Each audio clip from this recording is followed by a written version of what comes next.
Hello and welcome to the Interprise Suite inventory stock module demonstration. Okay, on the left you can see obviously you've got the new section, new item, new warehouse, new stock adjustment, all that kind of stuff, and obviously find. You've got tools section as usual, and obviously utilities and setup area. Your first screen is a workflow type screen, so just like the menu you can click on new item, and obviously that will allow you to create a new item. Okay, what we'll do is we'll have a look at an item first. So I'll go find item, and I'll pick on a normal item at the minute. The first tab here, shows you all. So I can see the stock code, description, the item type, and how much I've got in stock. If I just wanted to look at stock items or non-stock or whatever, I can just click on any one of these. Alright, so I'm just going to open the stock item itself.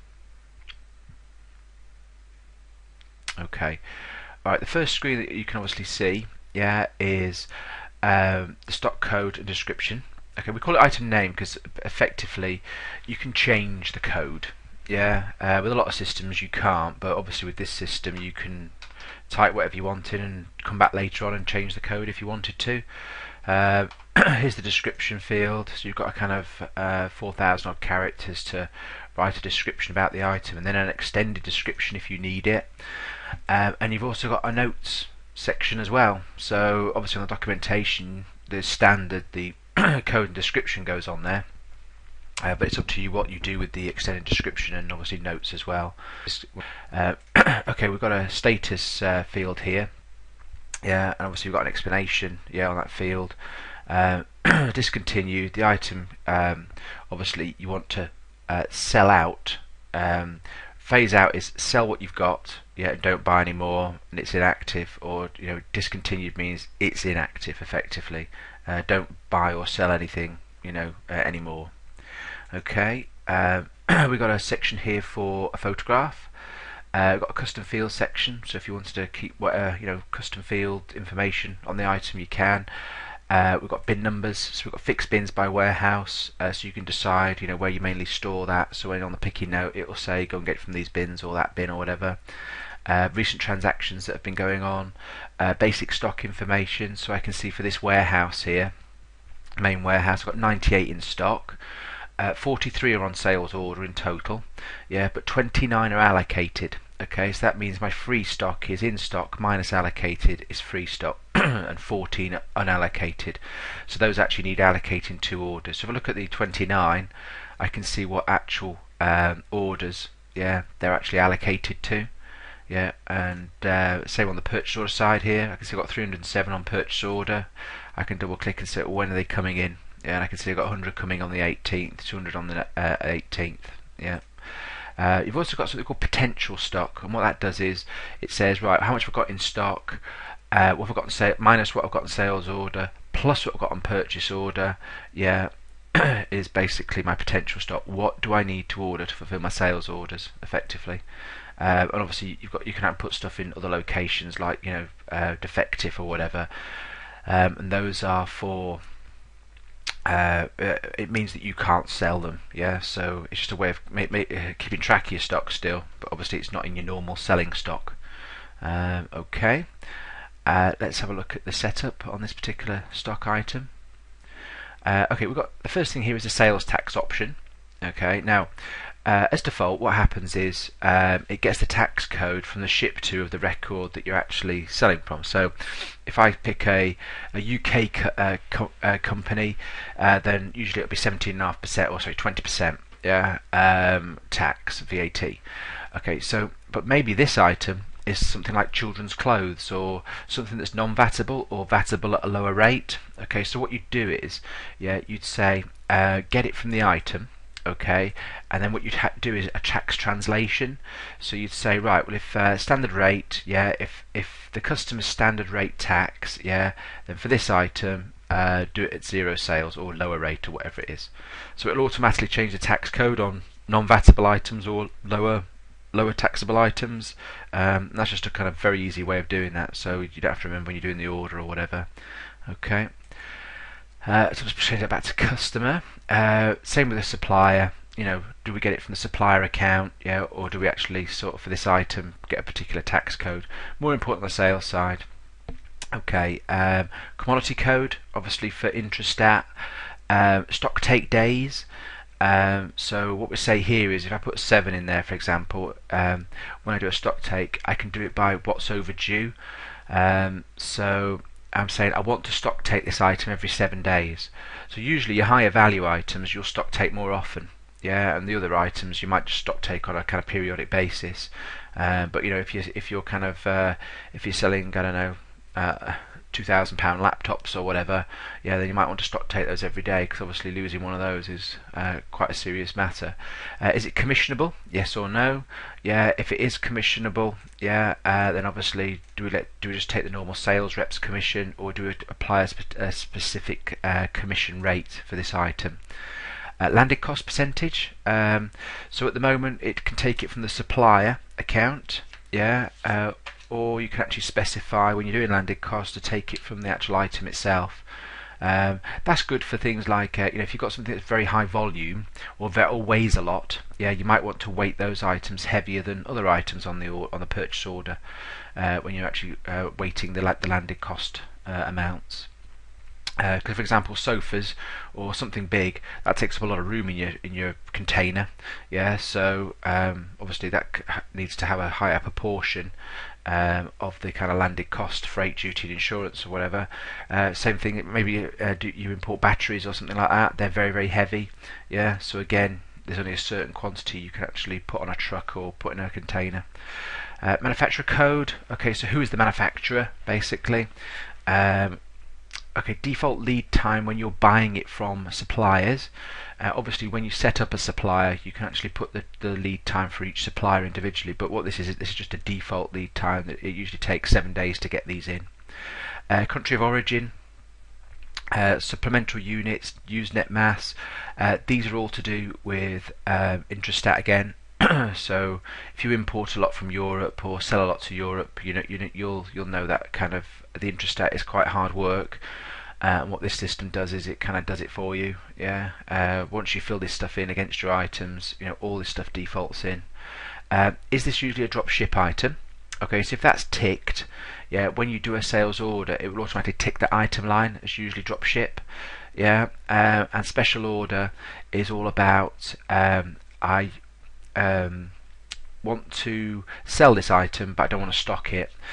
So it's good for items that you can get quite quickly, but you don't want to stock. Maybe they're expensive, margins low, you get them quickly, so just buy to order. And special order is all about ordering the stock, it comes to our warehouse and then we send it out to the customer, whereas drop ship is all about send it direct from the supplier direct to the customer. Categories. Okay, so we have a default category, and we also can have additional categories as well. So if you're on the website or whatever and you're looking at kind of categories of items, it would appear in safe toys as well as bikes. Same with departments. You can have categories as well as departments to group your items together. Accessory items, and substitute items. So when you're doing a sales order, or someone's doing an order on the web, these are the items will appear as accessories or substitutes. Units of measure. So you can decide how many is in the units of measure, what's the weight, what's the net weight, what's the volume, and is it the sales order default, and show it on the sales order. So let's look at accounts. Is more about just accounting. So you can, when you set up accounts, you can decide to do your cost of goods sold by numerous ways. Just as a basic set of defaults based on the category, based on the item itself if you wanted to. So there's lots of options there, but obviously if you're going to do it by item, then you need to kind of put in some nominal codes here. So it defaults in a sales code, it defaults in a return code, and a cost of goods sold code as well. Okay. Costing. Okay. In here you decide whether you're going to do average, standard, or FIFO. So obviously average is very self-explanatory, so standard and first in first out is obviously what it actually says. We've got an average cost. we've got a standard cost and we've got a last cost. It keeps track of these prices regardless. So if I double click on average, for example, it'll tell me how that average is made up. So it says that okay, you had 2 in, yeah, and the cost price was £15. That's why the average went to 15. Then you had another 5 in, they were 15 as well. Okay, so it's going to stay at 15 because it's not going to change it. Okay, we have a promotional pricing from suppliers. Yeah, so you can put in a supplier, and you can obviously put a minimum and maximum in, what the supplier cost is, and what. If I look at part codes, you can put your supplier part code and description in, their usual lead time and usual order quantity. You can also do this on the supplier account as well. So if you look at the supplier itself, you can actually update this information. It's more usual to update this probably in the supplier account. So if we look at products on the supplier, you'll see this is my kind of items, my minimums and maximums across all items, yeah, and also my supplier codes, their the supplier part code and description, and then usual lead time, usual order quantity. So it's probably more normal to do it in the supplier account and pick all the items. If you put a supplier part code and description in, yeah, then obviously on the purchase order in brackets underneath your part code and description, it'll put theirs so they know what they're on about. Okay, we've got pricing. So in here, what you can do is you could just set a home currency price. So a wholesale, a retail, and a suggested retail price. It's kind of like the inclusive tax one.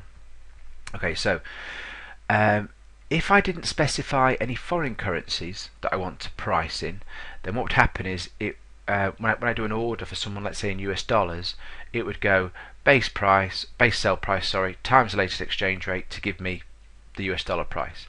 However, if I am selling, yeah, in US dollars, what I can do is I've got something down here called selling currency, and I can decide what my selling currencies are.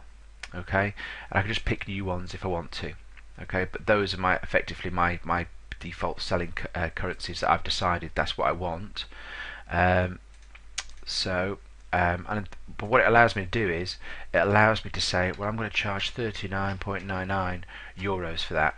It allows you to just kind of put those prices in, and it fixes those prices. So even if my wholesale price changes, yeah, I can auto flush the others, but as default it won't change. So if I do a sales order to a euro customer, it'll put £39.99, and if they're just stuck to the wholesale price.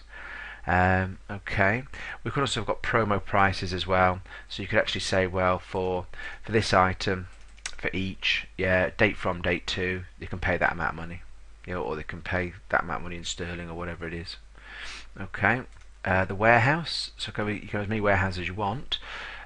Again, we can see the in-stock figures and free stock and all that kind of stuff.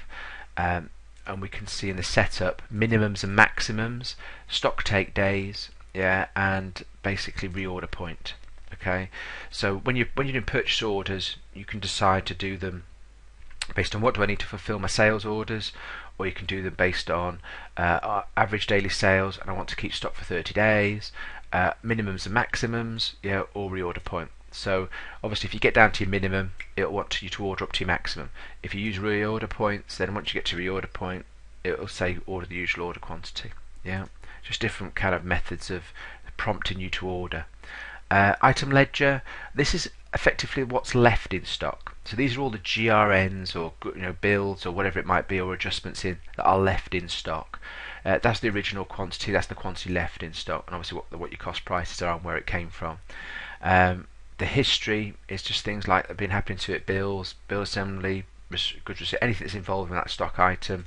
And the transactions are everything, so all the GRNs, all the credit notes, all the invoices, so you can see in and out, yeah, exactly what's been happening to that particular stock item. And you can drill down on any of these as well. So if I kind of want to open up that GRN and see, I can see it's from the French supplier already. I can see it was 5, so it's only the other detail that I actually need when I'm actually drilling down on it. You also can see just particular types of transactions and just transaction dates, or just a particular warehouse. Okay, analysis. This is just kind of graphically showing quantity, sales, and the amount, yeah, of kind of sales, returns, and the profit. You also have a web option. If you've got the Enterprise e-commerce module, then you can have this item appear on multiple websites. You can say show on web, have a buy button, is it a featured item, or just call to order. Lots of options here. It would take the normal stock code and description if you wanted it to, or what you can do is you can type in your own summary here, and your own description just for the web, and your own warranty information and your own images, and obviously thumbnails and whatever to do with the web. Okay, so that's basically a basic stock item. You can copy items, so I'd say no. And you can say I want to copy this 4 times, and I can put in the codes if I want to, and I can type over the descriptions, and it generates the stock. Just a quicker way of picking up all those defaults that you've already put in. Okay, so let's get rid of that. Okay, so that's a normal stock item. Okay, let's look at an assembly now. Okay, so we have an assembly type item, and the only difference is, because all the tabs are similar. Is that we have an assembly tab, and what we do is we pick the items that we actually want to make up this item. So and then you type in the quantity needed, any instructions, and it automatically picks up the kind of average and cost prices over here. Okay, so that's an assembly item. We've also got kit items. So if we look at the computer kit, again similar sort of tabs. Obviously it's reduced on the kit because effectively a kit is, yes, it's an item, but it's just an item made up of lots of other items with options. So within this I've got a pricing method. When I do a sales order it'll default in a kit price, but I could default to item price.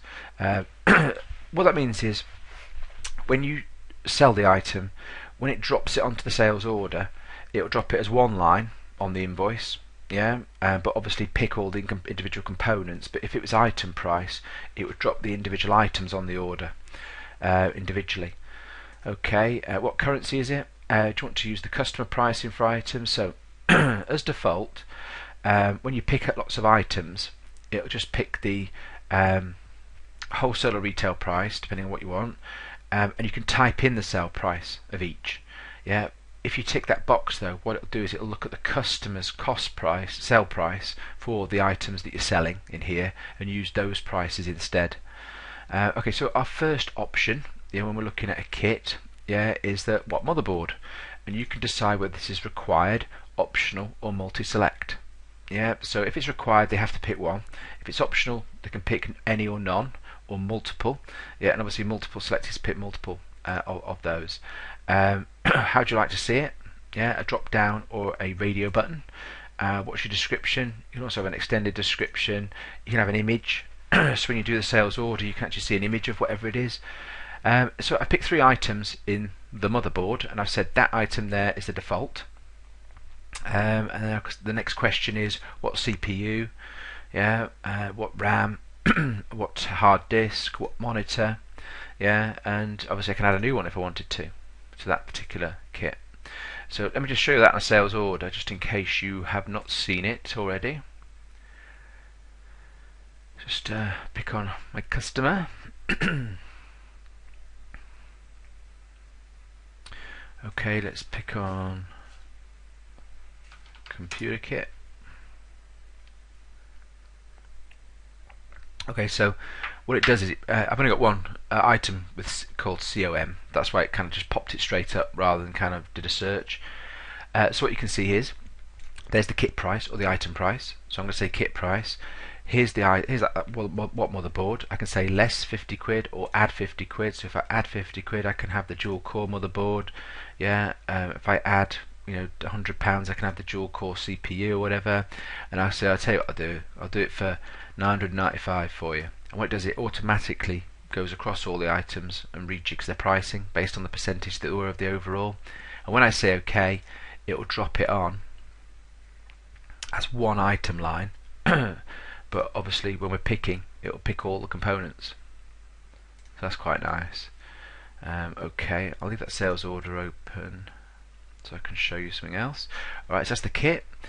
I say no, don't save anything, and come back to inventory. And the other type of item we've got is a matrix type item. And I've got a kind of dangerous t-shirt. Let's have a look. Here we go. Okay, same sort of tabs again, but again we've got an item matrix tab. What this is a t-shirt. Okay, so I've picked the colour as an attribute. Yeah, and if you look down here, you've got a list of attributes that you can use. So I picked on colour. There's all the attributes. Yeah, I've picked on size. Yeah, there's the attributes, and obviously speed is another one if I wanted to, and I can do a new one if I wanted to as well. Okay, just go back to here. Okay, so I've picked colour and size because obviously t-shirts are kind of like that. So I've got blue, red, and white. Yeah, and I've got size. Yeah, small, large, medium, small, and extra large. What that does is it automatically generates a list of codes. Yeah, and puts in kind of white, extra large, or whatever it is. This is to do with the website. You can actually put different swatches. So as people click on red and large or whatever, you can have a particular picture come up. So yeah, so when I look at that on a sales order, for example, shirt,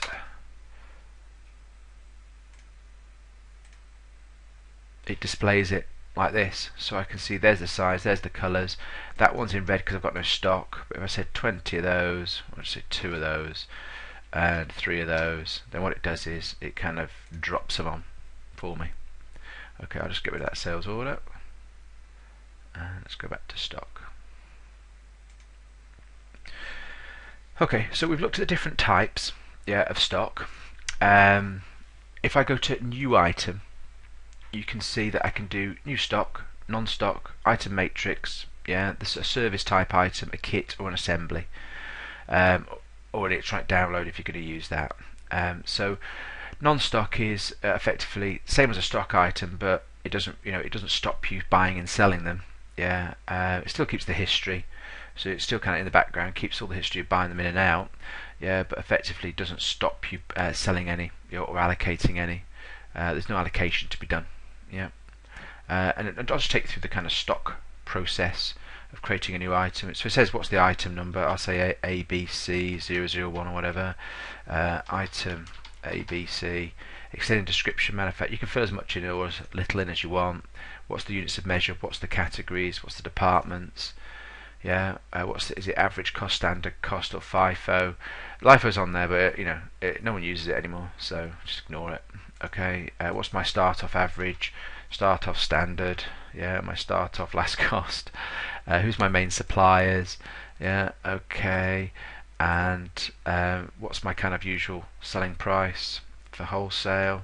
I'll say 100, let's say, and for retail I'll say 200. Okay, so that's a stock item, so it'll load the form that I've just shown you, and here you can see that there's the item. Just the new option, instead of just loads the form and you fill it out, it does it like a wizard, which kind of helps you and speed up. Okay, if I look at a warehouse, okay, so rather than create a warehouse, I'll just look at an existing one. You can see I've got a name and address for it, I've got custom fields, I've got recent history at this warehouse, I've got a description for it. If you assign it as a consignment warehouse, then what will happen is usually you just have one consignment warehouse, and if you send goods to customers, then it's a way of keeping track of what customer has got what stock. Yeah, so you sell from that consignment warehouse when they actually tell you, yeah, we've used this, we've used that. But it's just a way of identifying which consignment warehouses and which are not. Again, the warehouse, you've got contacts, notes, activities, and emails.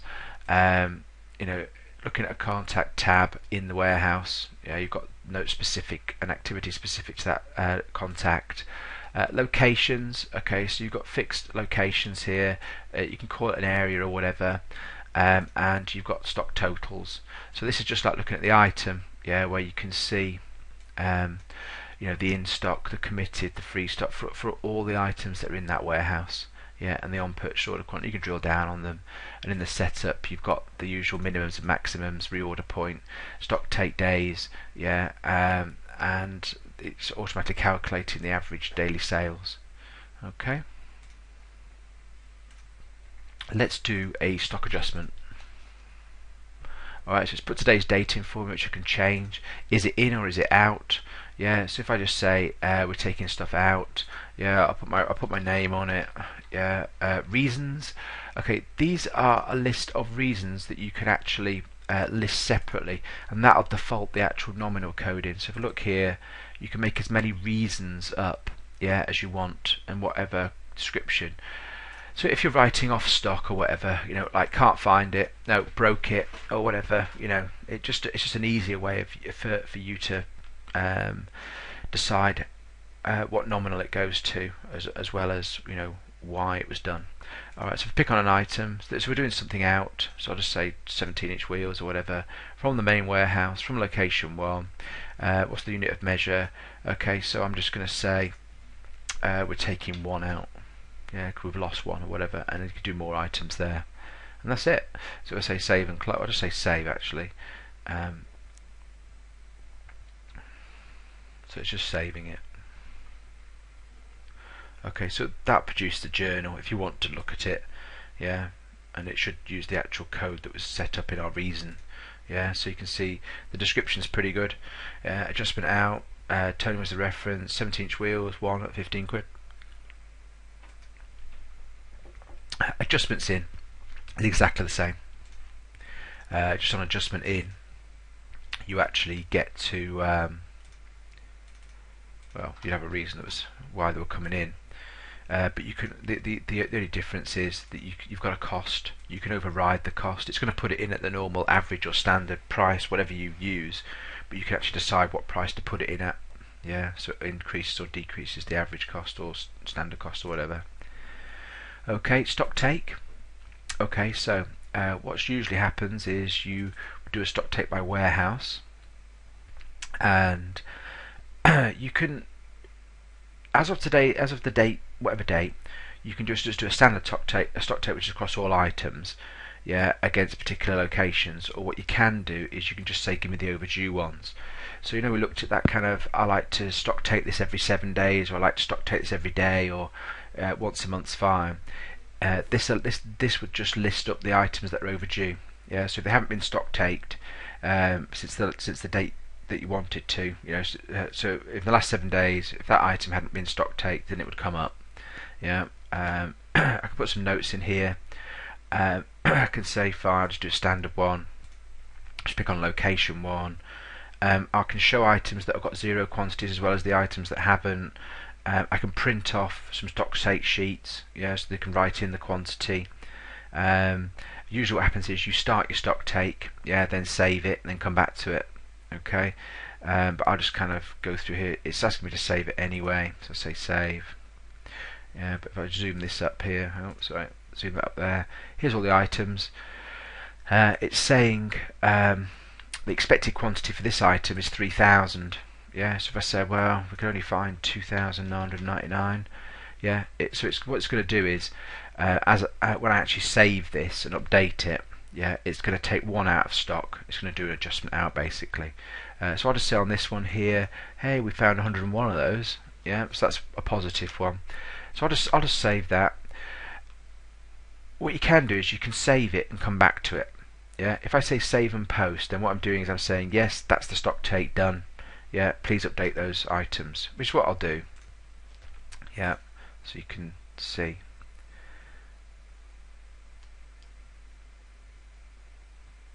So if I look at the journals here now, I should have an adjustment in for the 1 of the 2 gig motherboard, yeah, which you can see.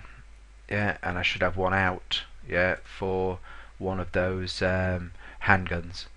Yeah, and obviously I can print off the sheets with the actual quantities again. So if I do the print, for example, stock take sheet, you usually do this before you actually stock take, not after you've done it. But you might as well have a look.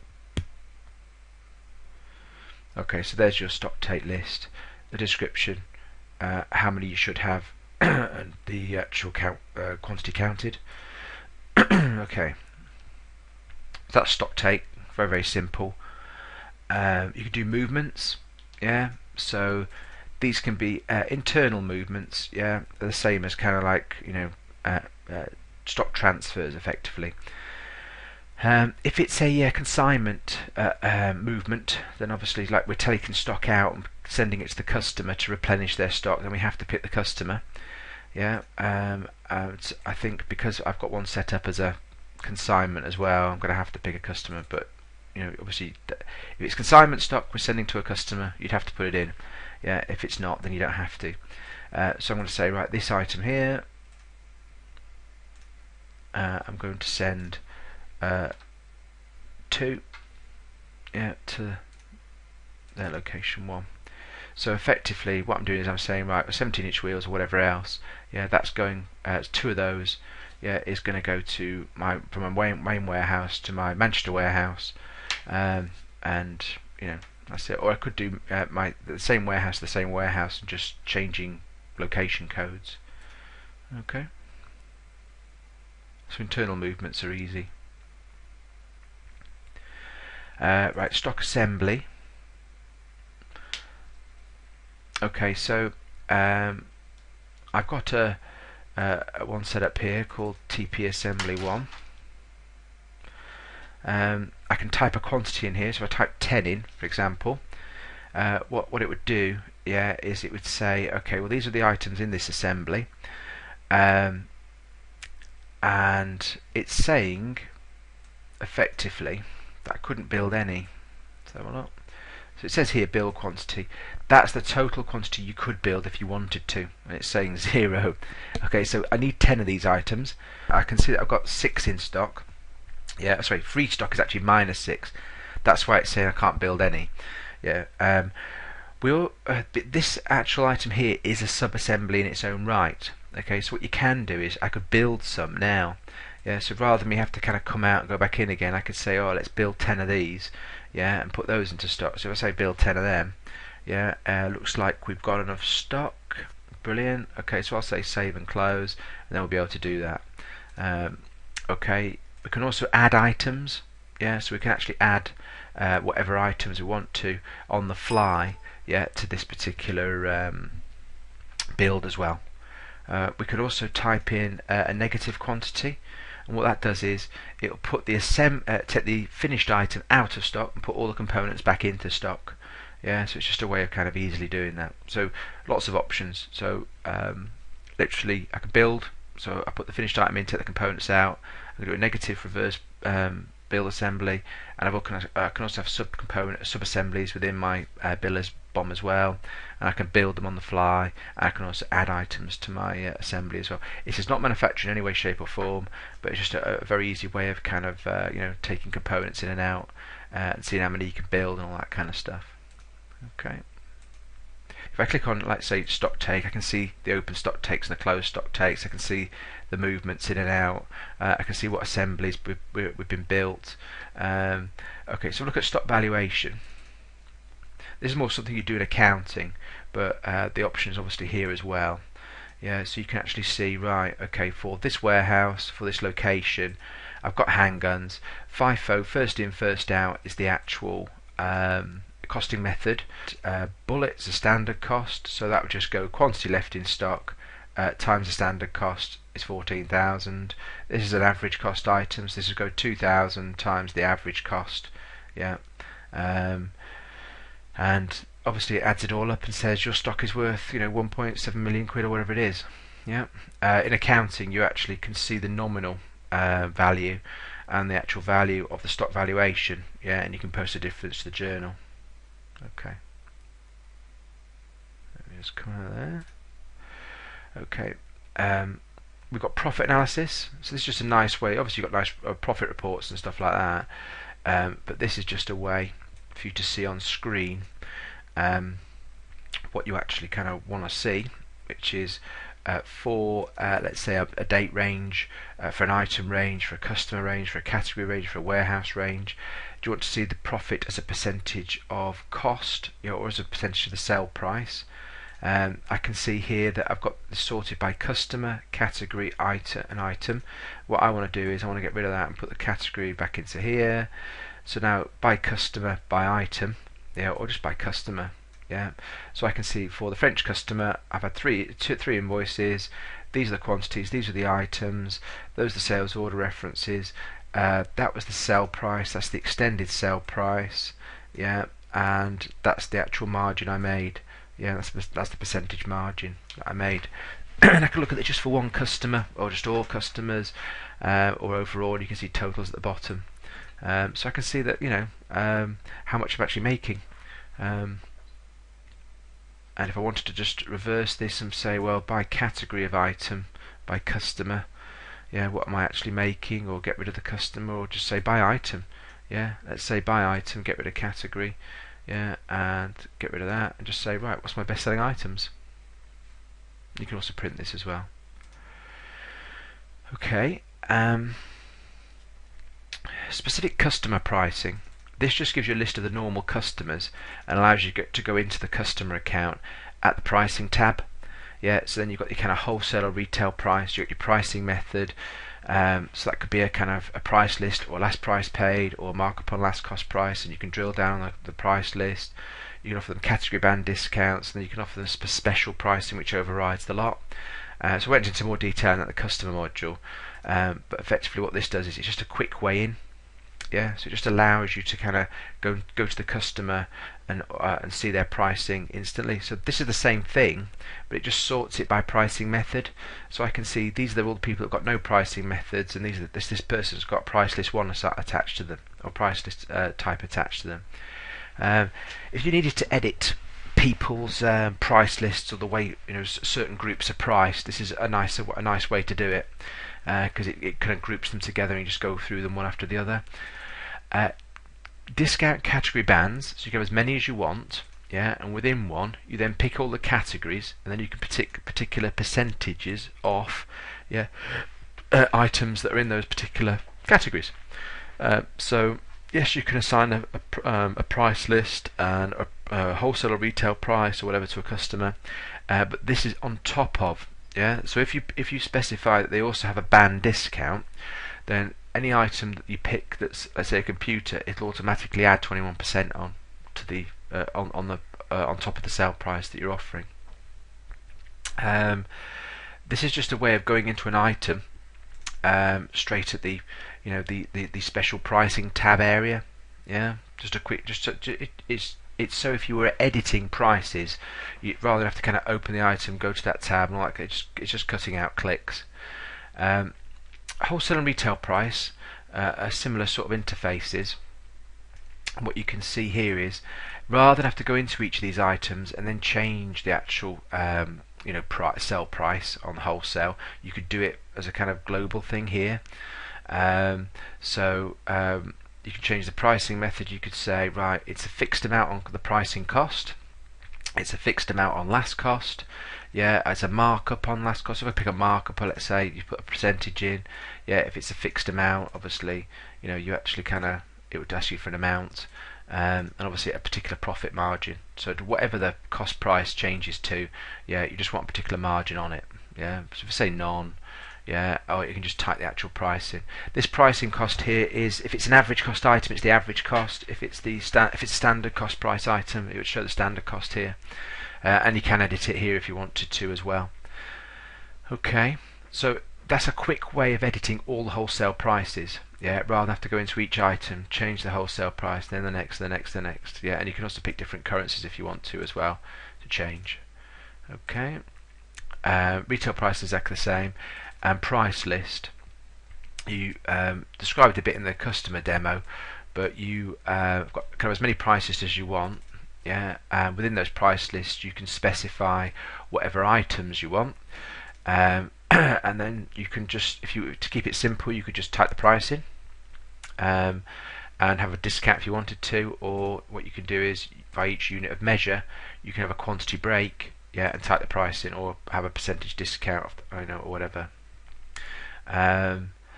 and you can also price by the case and the additional units of measure you can also price by. So for example, if it was 1 to 100 cases, yeah, you could price at one rate, and it means that if nothing's specified in there like that, yeah, a case I think is 50. Yeah, so what it would do is it would just say if I sold 10 cases, that would be 500. So it would just look to the each and say, oh, the 500 comes into that area, so I'd give them at that price each. Yeah, but if I actually specified a case sell price and quantity break, then it would use that. Okay, so it could be as complicated or as simple as you like. You can also export this. Yeah, so if you export the price list to Excel, then you can kind of manipulate it and do what you want. So like here's a price here, so if I said, oh, this is 1.2, yeah, as opposed to 1.3, yeah, and just save this.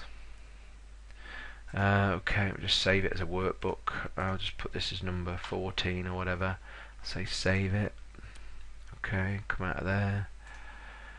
So if I wanted to update it now, I could just go find that particular Excel spreadsheet.